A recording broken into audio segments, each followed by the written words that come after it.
Wands and fingers right up in the air. Give me a Rossio Lumos with a swish and a flick on the count of 3. 1, 2, 3. Rossio Lumos.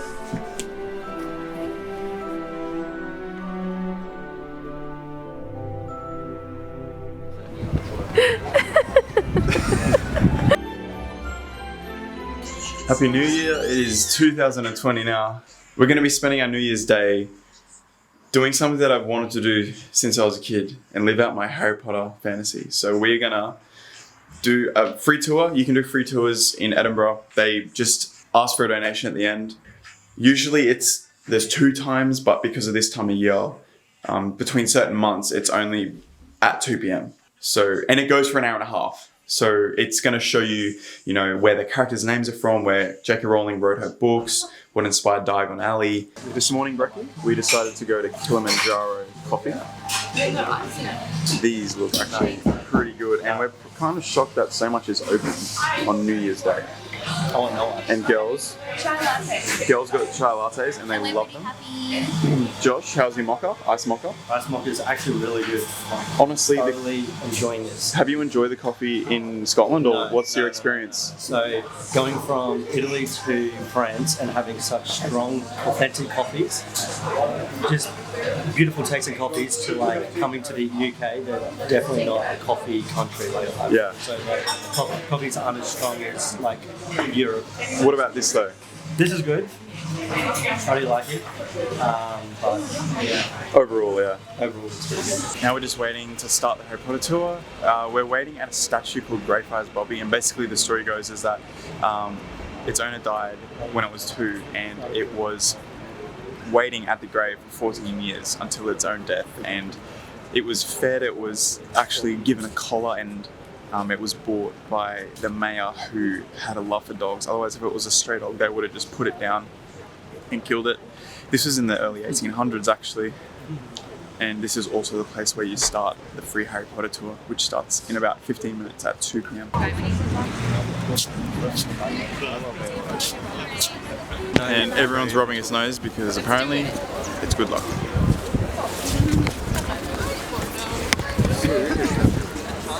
Rub its nose.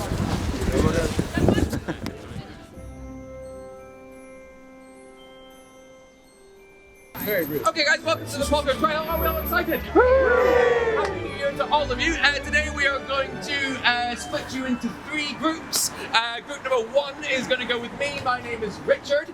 Group number 2 is going to go with Becky. I'll be in about a minute or 2 after Richard. Yep, and group number 3 is going to go with Sam. Hello. We'll be going a couple of minutes after Becky.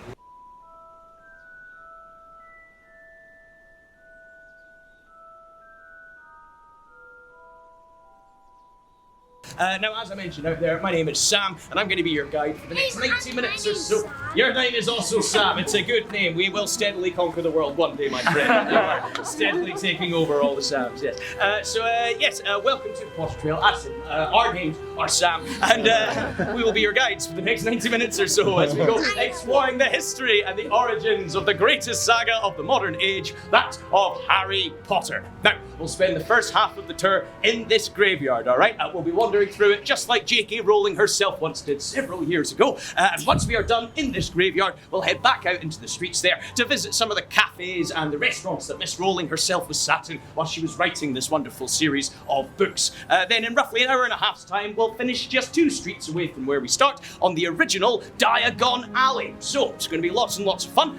Just before we get fully underway, however, there is a very important piece of information that I need to share with all you guys. And that is that throughout this tour, I will be asking questions about Harry Potter or about the life and times of JK Rowling. And if you answer a question correctly, you're obviously going to win points. But these will not just be any type of points, ladies and gentlemen. No, you know what type of points these will be. They will be Hogwarts house points, of course. Now, some of you might well know which house you belong to. Like, I know we have some Gryffindors down here already, and it's good to have you here. Do we have any other Gryffindors here? Make some noise if you are a Gryffindor.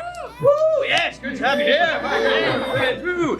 Of course, some of you guys might not have heard. So are you Gryffindor or Slytherin, Sam? I'm trying to work out. What do you reckon? Gryffindor, so you're booing your own house. Whatever works for you.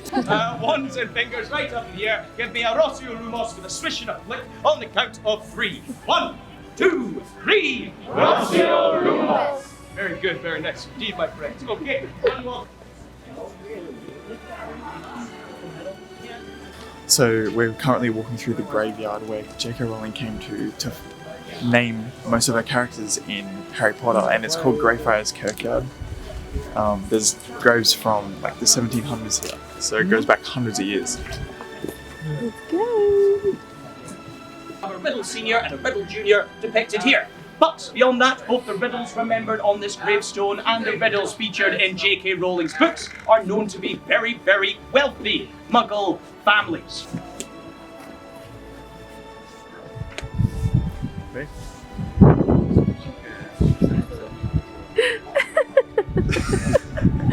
That grave that we just visited was the inspiration for the name of Tom Marvolo Riddle, which is Lord Voldemort in Harry Potter. So JK Rowling walked through here and found his name and it stuck out to her. Right behind me is Edinburgh's oldest school. It was built in 1628 and it's called George Heriot School, and it literally has 4 houses that it was with, and it was the inspiration behind Hogwarts. George Heriot School was originally made for orphans, and it was Like Harry Potter. Yeah, like Harry Potter. And it was commissioned by Edinburgh's royal blacksmith. And so when he died, he said, I want to give all my money to create a school for kids with no parents. Pointing them at the red man, and when I count to 3, we'll cast Rossio Lumos together. On 3, 1, 2, 3! Rossio Lumos! Incredible! 2, 3! Rossio Lumos!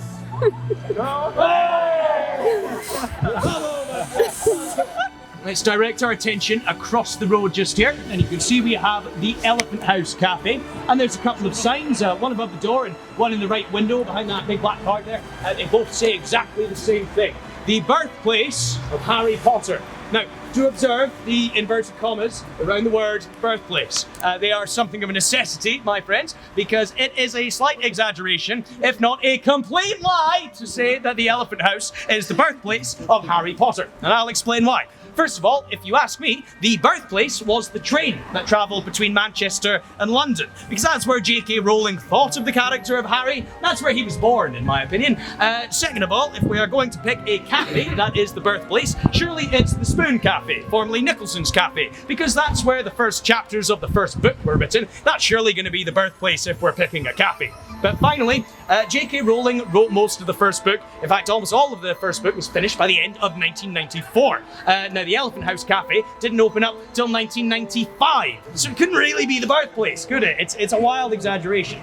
Nonetheless, though, it is very fair to say that JK Rowling did plenty of writing inside this building. So, most of Chamber of Secrets, most of Prisoner of Azkaban, and a large amount of Goblets of Fire were all written inside this cafe. And JK Rowling has some very good reasons for doing her writing in here. One of the most obvious, even if it is a slightly superficial reason, is simply that the view out the back is one of the nicer out of any cafe that you'll find in Edinburgh. And the reason why the view is so nice out the back of the Elephant House is because it's from an elevated position. Right now, we are actually standing on a bridge called George IV Bridge. That means that the view out the back of the Elephant House is the valley that expands from beneath that bridge. And that view includes George Heriot School, the original Hogwarts, as well as Greyfriars Kirkyard. From another angle, you can also see some of the original Diagon Alley in an area called the Grass Market. So I believe for Miss Rowling, when she was sat at that back window and when she was looking out at the view, it would have been like looking at her own wizarding world,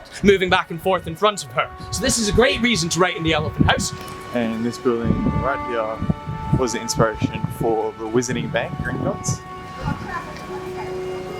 This is the street that inspired JK Rowling's Diagon Alley. It's called the Victoria Street in the middle of Edinburgh.